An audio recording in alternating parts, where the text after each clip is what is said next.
I used to believe I had the perfect marriage. For years I dedicated myself to being the ideal wife, supportive, patient, and loving. I woke up early to prepare his breakfast, ironed his shirts just the way he liked, and waited for him to come home late at night, always with a warm meal ready. He was busy, always working hard to climb the corporate ladder, and I never once complained. That's what a good wife does, right? Everyone admired us.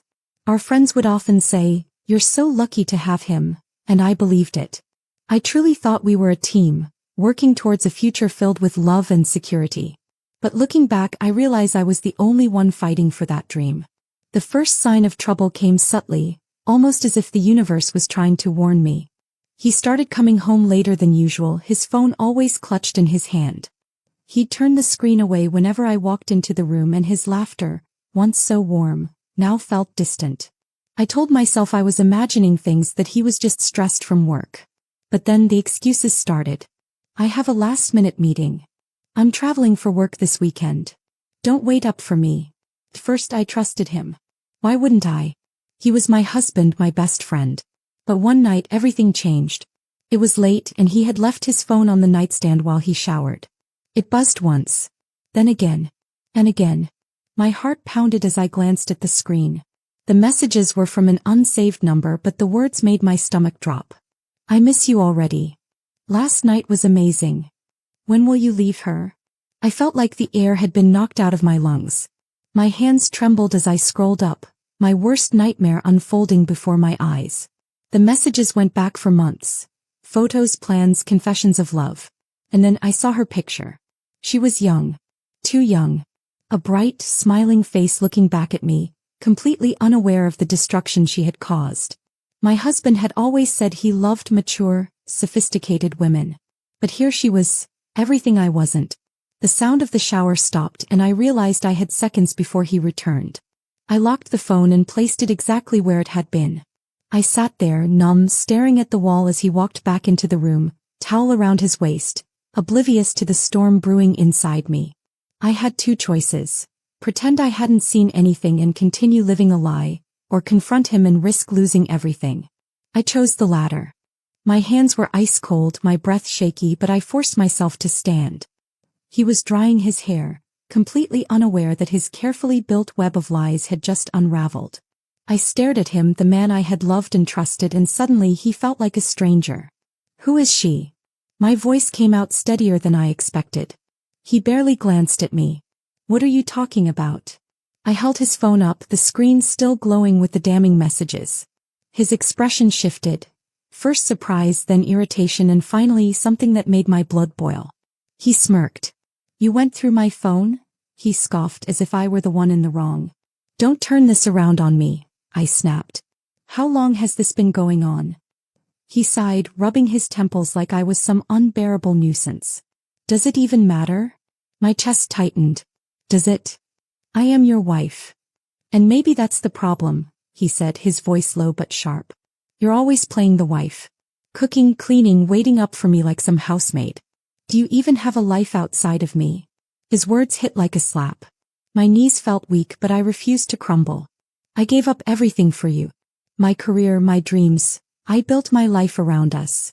He laughed, a cold, cruel sound that sent a chill down my spine. "And maybe that's why I needed someone else. Someone who isn't just there. He's fun. She makes me feel alive." I had prepared myself for excuses, denials, maybe even an apology. But not this. He wasn't sorry. He wasn't even ashamed. Tears burned behind my eyes, but I refused to let them fall. "So what now? You're leaving me for her?" He shrugged. "I don't know. Maybe. But honestly, I think it's time you and I take a break. We're just different people now." Different people. As if I had changed. As if I was the one who had broken our vows. I felt my heart shatter into 1,000 pieces, but I wouldn't let him see me break. "Get out," I whispered. He grabbed his phone and sighed. "I'll come back for my things later." And just like that he walked out, leaving me standing there, drowning in the wreckage of a life I thought was unshakable. The silence in the house was unbearable. Every corner felt haunted by memories of a life that no longer existed. I should have cried, screamed, broken something, anything to release the pain clawing at my chest. But I just stood there, frozen, staring at the door he had walked out of. The days that followed were a blur of whispered pity and sympathetic glances. Friends who once envied my perfect marriage now avoided eye contact. The news spread quickly. He had left me for a younger woman. People didn't just feel sorry for me, they pitied me. I could hear it in their voices, in the way they talked about me like I was a tragic character in a sad story. I forced myself to go through the motions, wake up, eat, pretend to be fine. But deep down I felt like I had disappeared. Without him, without the life I had spent years building, who was I? Then came the charity gala. I almost didn't go. The thought of facing people, of enduring their whispers, was unbearable. But I refused to hide. I put on my best dress, held my head high, and walked into that ballroom as if my world hadn't just crumbled beneath me. That's when I saw him. He was standing near the bar, effortlessly commanding the room with his presence. Tall, confident, and exuding power. My husband's boss, the CEO of the company he had sacrificed everything to impress. I had met him a handful of times before, always from a polite distance. He was the kind of man people whispered about. Ruthless in business, impossible to please, and completely unattainable. So when his gaze locked onto mine from across the room, I was stunned. I looked away, pretending not to notice, but it was too late. He was already walking toward me. "You shouldn't be here," he said smoothly, stopping just inches away. His voice was deep, calm, unreadable. I swallowed hard. "Excuse me. You're too good for these people." There was no pity in his tone, no sympathy. Just a simple statement as if it were fact. I let out a small, humorless laugh. "Tell that to my husband." His expression didn't change. "Your husband is a fool." For the first time in weeks I felt something other than pain. I felt seen. He wasn't looking at me like I was fragile or broken, he was looking at me like I was someone worth noticing. Then he said something that would change everything. "Come work for me." I blinked, certain I had misheard. "What?" "You're smart." Wasted on him, but smart. "I have a position opening up. Think about it." And just like that he walked away, leaving me standing there once again. Only this time I wasn't drowning in the past. I was staring at a door that had just opened to a future I never saw coming. I stood there long after he had walked away, his words looping in my mind. "Come work for me." It wasn't a question. It was a statement, an offer, a challenge. That night I barely slept. I told myself it was ridiculous. What did I know about working for a company like his?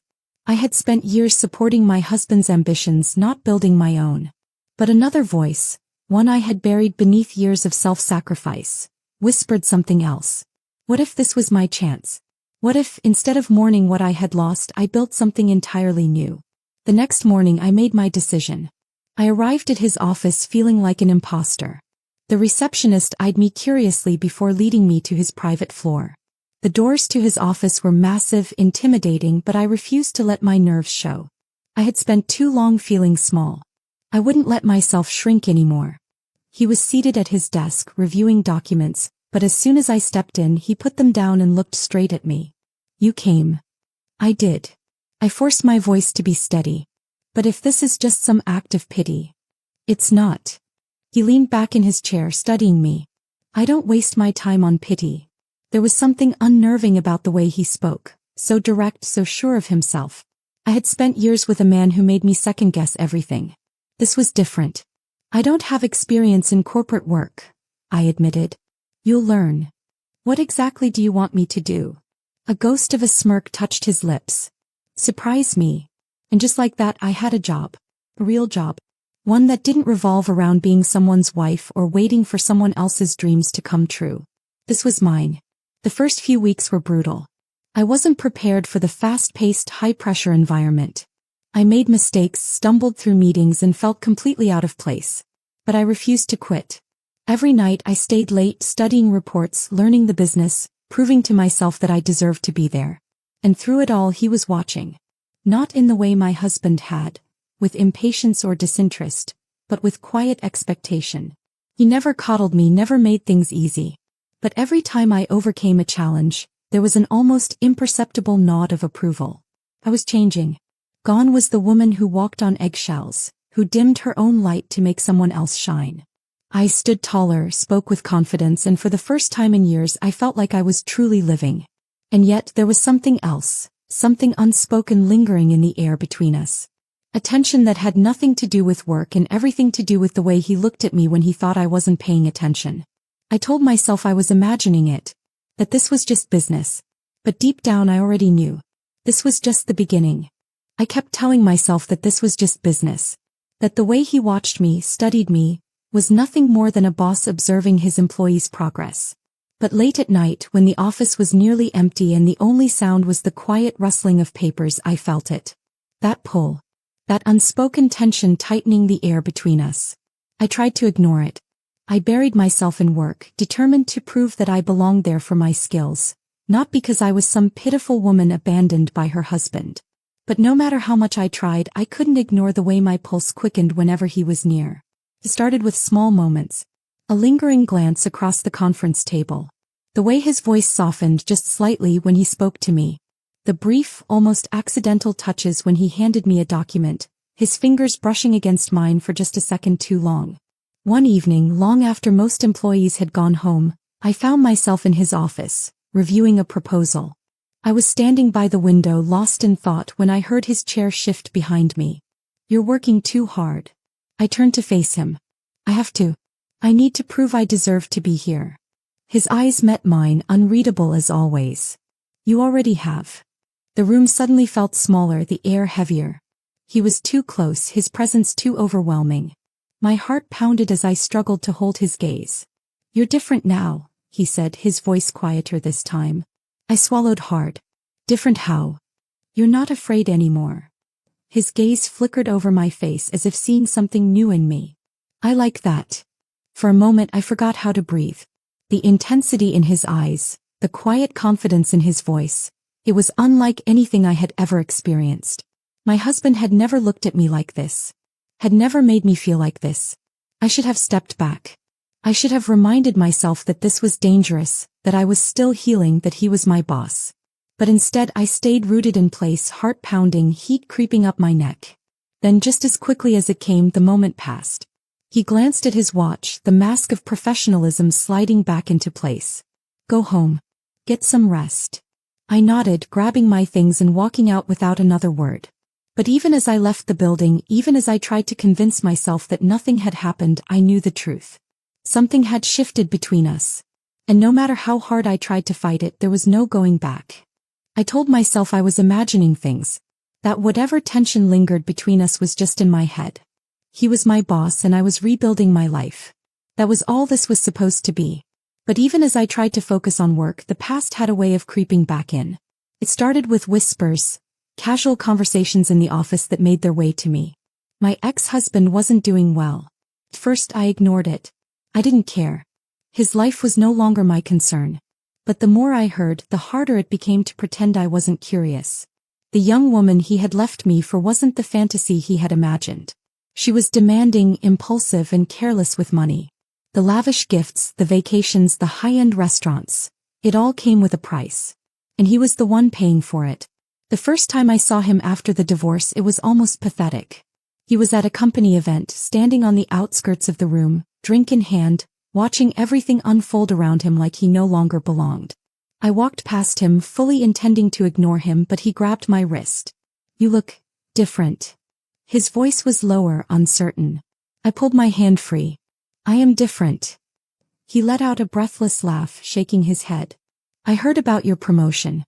Must be nice working so closely with him." I stiffened. "If you have something to say, just say it."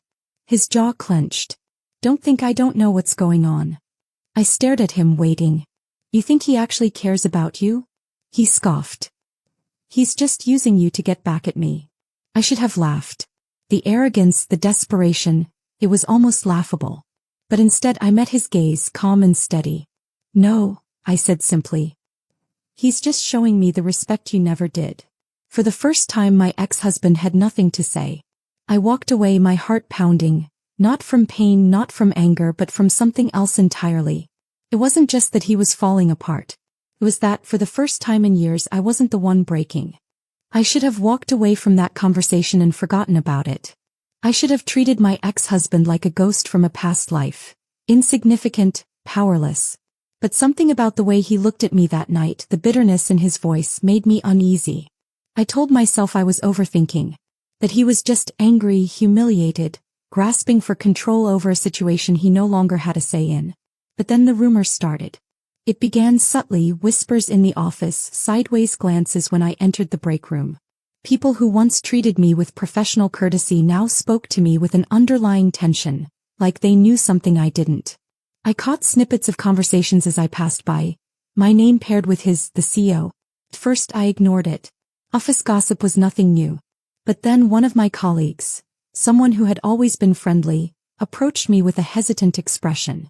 "You should know," she said, lowering her voice. "People are saying you and the boss, that you only got your position because of him." I felt my stomach drop. "Who's saying that?" She hesitated. "It doesn't matter where it started. What matters is that people are talking. And I think we both know why." I didn't need her to say it. I already knew. My ex-husband. I clenched my fists, my nails digging into my palms. It wasn't enough for him to cheat, to humiliate me, to leave me behind like I was nothing. Now he wanted to take away everything I had built since then. I found him 2 days later at a bar near the office. Our office.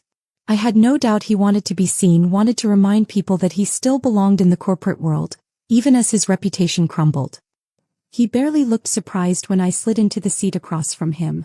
"I was wondering when you'd show up," he said, sipping his drink. "I didn't waste time. You need to stop." He smirked, leaning back. "Stop what?" "Spreading lies about me. About him." My voice was firm, controlled, but inside I was seething. "I earned my position. You know that." "Do I?" His smirk widened.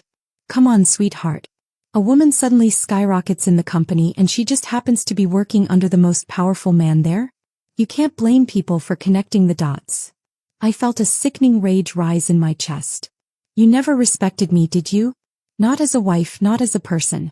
And now, even after everything, you still think the only way I could succeed is by attaching myself to a man." He shrugged, unfazed. "It's not personal. It's just how the world works." I stared at him, disgust tightening my throat. This was the man I had once loved. The man I had once defended, sacrificed for, built my life around. And here he was, proving that he had never, not once, believed I was capable of standing on my own. I stood, shoving my chair back with more force than necessary. "You know what's funny? You left me for a younger woman because you thought I wasn't enough. But now that I've finally become the woman I was always meant to be, you can't stand it." For the first time his smirk faltered. I leaned in just enough for him to hear my final words. "You don't have any power over me anymore. Keep my name out of your mouth or I'll make sure you regret it." Then I walked away, leaving him exactly where he belonged, alone, drowning in the mess he had made. But even as I left the bar, I knew this wasn't over. He wasn't the type to let things go. And if he couldn't ruin my career, I had no doubt he'd try to ruin something else. And that something was him. Phew. I barely made it through the next few days without snapping. The whispers hadn't stopped. If anything, they'd gotten worse. It was one thing to hear strangers speculate about my personal life, but it was something else entirely to know that my success, everything I had fought for, was being reduced to nothing more than a rumor, a cruel joke whispered behind my back. I had spent too long being defined by a man. First by my husband, now by my boss. And the worst part? He hadn't said a word about it. For all his sharp instincts, his ability to control a room with a single glance, he hadn't addressed the obvious. Had he even noticed? Or worse, did he believe it? That thought gnawed at me as I sat in his office late one evening, going over reports. He was at his desk, skimming through a document, his expression unreadable as always.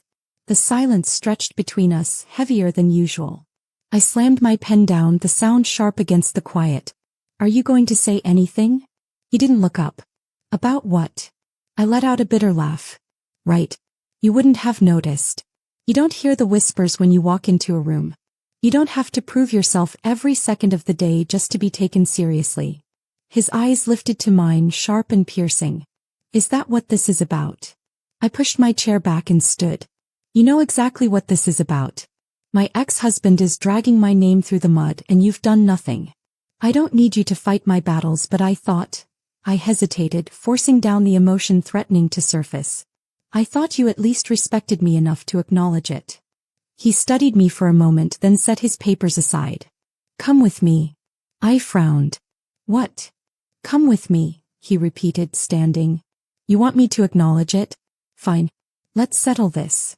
I followed him out of the office, my heart pounding, my confusion growing with each step. He led me straight to the main floor where a few employees still lingered, their gazes snapping toward us the moment we appeared. He didn't stop walking until we were right in the middle of the room. Then with perfect calm he turned to face me. Let's clear something up, he said, his voice even but commanding. You did not get this job because of me. You earned it. And if anyone here believes otherwise, they're free to leave, because I have no use for employees who can't recognize talent when they see it. A stunned silence settled over the room. I felt my breath catch, my entire body frozen in place. He wasn't just defending me. He was making a statement. Then, as if it were the simplest thing in the world, he turned back to me, lowering his voice so only I could hear. Does that answer your question? I swallowed hard, unable to find my voice. He waited for a beat, then gave me the faintest hint of a smirk before walking away, leaving me standing there with my heart hammering against my ribs. It should have ended there. But it didn't. Because as I turned to leave, I caught sight of someone watching from a distance. My ex-husband. His expression was unreadable, but I knew exactly what he was thinking. He had lost control over me. And now, the man he had spent years trying to impress had done something he never could. He had truly seen me. And I had no idea what that meant. I should have felt victorious. I should have walked out of that office with my head high, knowing that for the first time in my life, a man had defended me not out of pity, not out of obligation, but out of pure, undeniable respect. But all I could think about was the way my ex-husband had looked at me. That night I barely slept. Something in my gut told me this wasn't over, that he wasn't the type to let things go quietly. And I was right. The company's annual gala was just a few days away. It was one of the biggest corporate events of the year. Press, investors, employees, and high-profile clients all in attendance. I had spent weeks helping prepare for it, ensuring everything ran smoothly. But now the thought of attending made my stomach churn. I should have backed out. I should have stayed home, avoided the inevitable confrontation. But I refused to give him that satisfaction. So I put on my best dress, the kind that made people stop and stare. The kind that made me feel like I was untouchable. If my ex-husband wanted to humiliate me, he would have to do it while I looked like I had already won. The moment I arrived, I could feel eyes on me. Some were curious, others envious, and a few were downright judgmental. But none of them mattered. Not when I saw him, the CEO, standing by the bar, his gaze sweeping over me in quiet approval. I barely had time to process the warmth that spread through my chest before I heard the voice I had been dreading. Well, look at you. I turned slowly, finding my ex-husband standing just a few feet away, a drink in hand and a smirk plastered across his face. His tie was slightly loosened and there was something desperate in his eyes, something unstable. I kept my expression neutral. Enjoying the party? Oh, I'm having the time of my life, he said, his voice dripping with sarcasm. But you seem to be having an even better time. Cozying up to your new boss. Must be nice. People were starting to glance in our direction, sensing the tension. I clenched my jaw, forcing myself to stay calm. I worked hard for everything I have. Unlike you, I don't need to manipulate people to get ahead. His smirk faltered for a brief second before he took another sip of his drink. That's cute. But let's be real here, you wouldn't be standing here if it weren't for him. I knew what he was trying to do. He wanted to humiliate me, make me feel small in front of all these people. But I wasn't that woman anymore. I stepped closer, lowering my voice so only he could hear. You're right about one thing.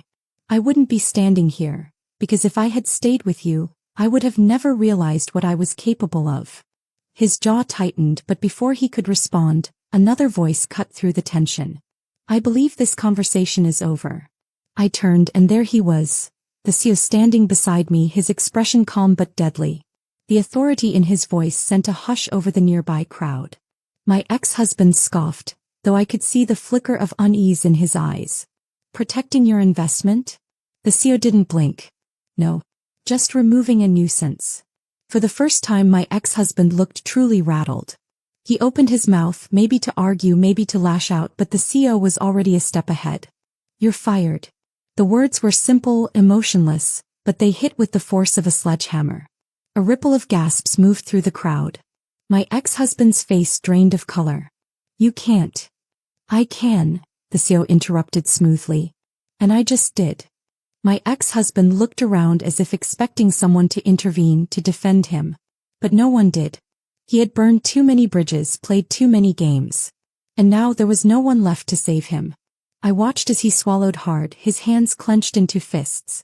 He gave me one last look, but this time there was no arrogance, no smugness. Just the bitter realization that he had lost. Then without another word he turned and walked out.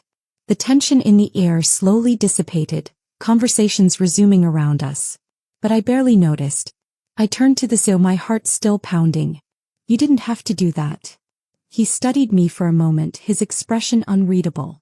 Yes, I did. Something about the way he said it sent a shiver down my spine. Because this wasn't just about my ex-husband. This was about me. And whether I was ready to admit it or not, things between us had just changed forever. The night should have ended there. My ex-husband was gone, humiliated in front of everyone, and I was finally free of his shadow. But even as the music swelled around me, as people whispered about what had just happened, my mind wasn't on him anymore. It was on the man standing beside me. The CEO hadn't moved. He stood there, calm and composed, as if he hadn't just publicly destroyed a man's career with a few simple words. But I knew better. He wasn't the type to act impulsively. Everything he did was calculated, precise. I turned to face him, my pulse still racing. Why did you do that? His gaze met mine, steady as always. Because he deserved it. That's not an answer. He exhaled quietly, his eyes searching mine as if trying to decide how much to say. You fought for yourself tonight. I wasn't going to let him take that moment away from you. My breath hitched. He wasn't just talking about the job, about the public humiliation. He was talking about everything. The years I had spent being overlooked, belittled, treated like an afterthought. He had seen it all, understood it in a way no one else ever had. For the first time since my ex-husband walked out on me, I felt something new.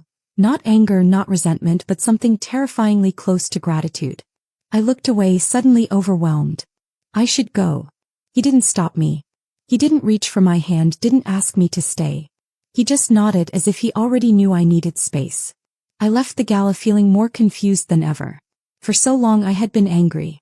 Angry at my ex-husband for betraying me. Angry at myself for letting it happen. But now, standing at the edge of something new, something unfamiliar, I wasn't sure what I felt anymore. That night I lay awake, staring at the ceiling, replaying every moment in my head. The way the CEO had looked at me. The way his voice had softened just slightly when he spoke. The way I had felt standing next to him, strong, valued, seen. And that's when the fear crept in. What if this wasn't real? What if I was just a project to him, someone he wanted to fix, to mold into something better? Or worse, what if I was just repeating history? I had spent years defining myself by my relationship with a man. First I was my husband's wife. Then I was the woman he had left behind. Now I was becoming something else entirely. But was I ready for that? The next morning I made a decision. I needed distance. I needed to know without a doubt that I was strong enough to stand on my own. So I sent him a message. I need some time away. Don't take it personally. His response came minutes later. Understood. Take all the time you need. No questions. No demands. Just quiet understanding. I should have felt relieved. Instead, my chest tightened in a way I didn't quite understand. Because for the first time, I wasn't sure if I was running away from my past. Or from what was waiting for me in the future.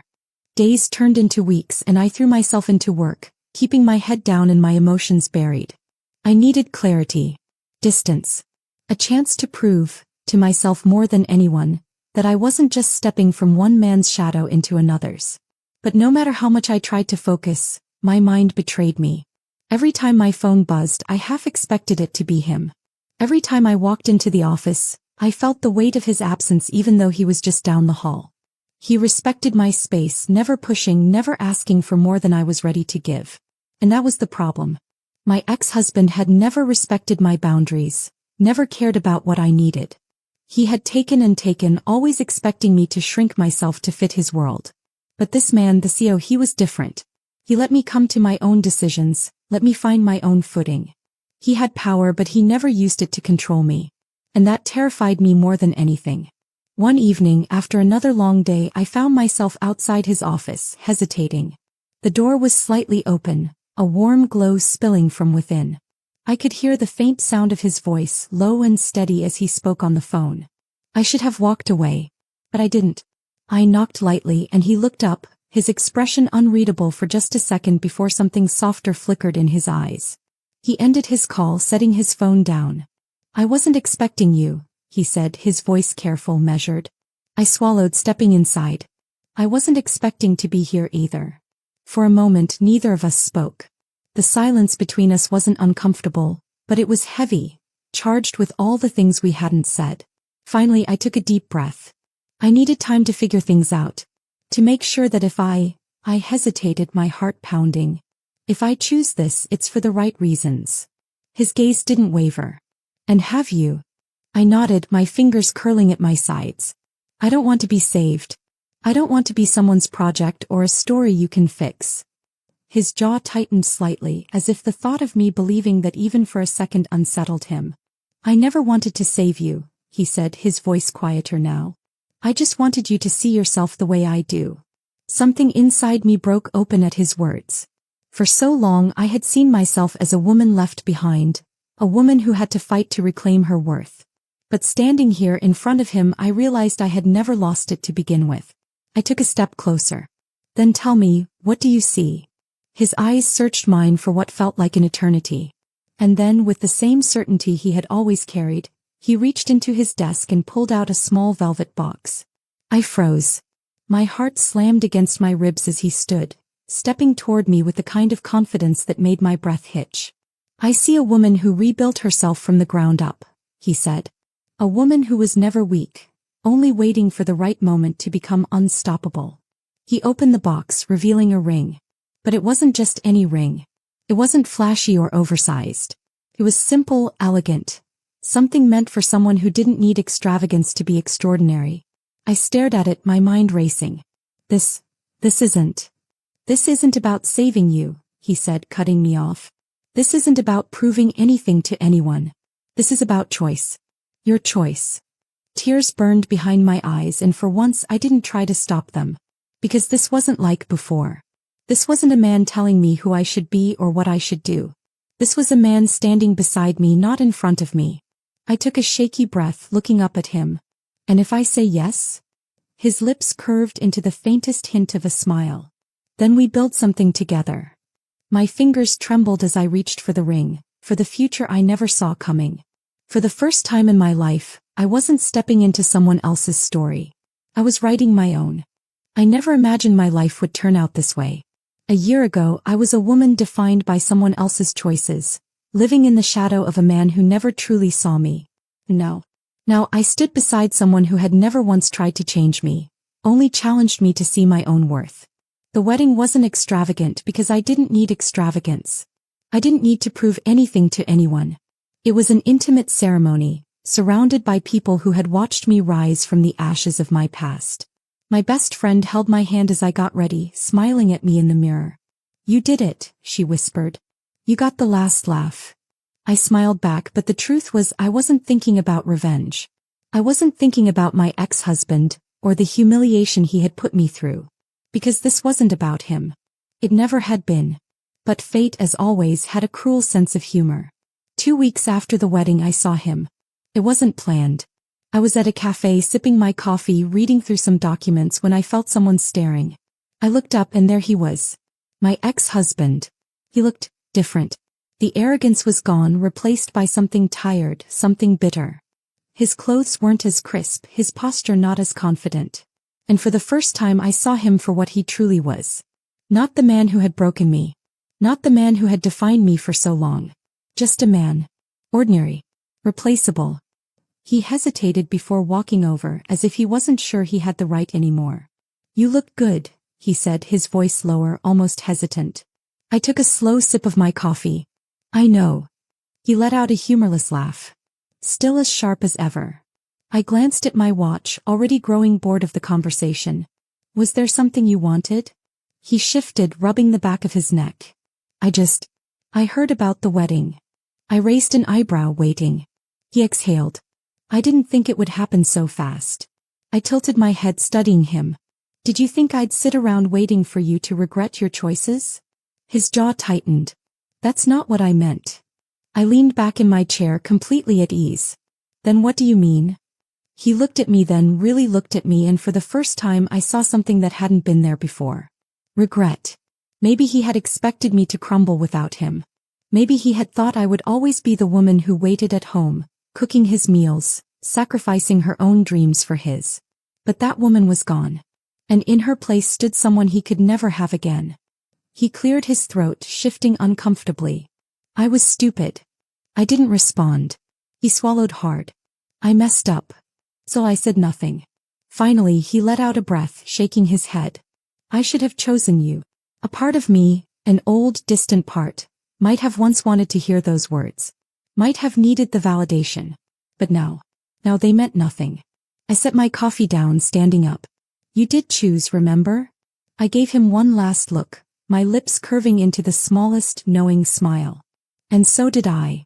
Then I walked away, stepping out into the sunlight, into the future I had built for myself. Not as someone's wife.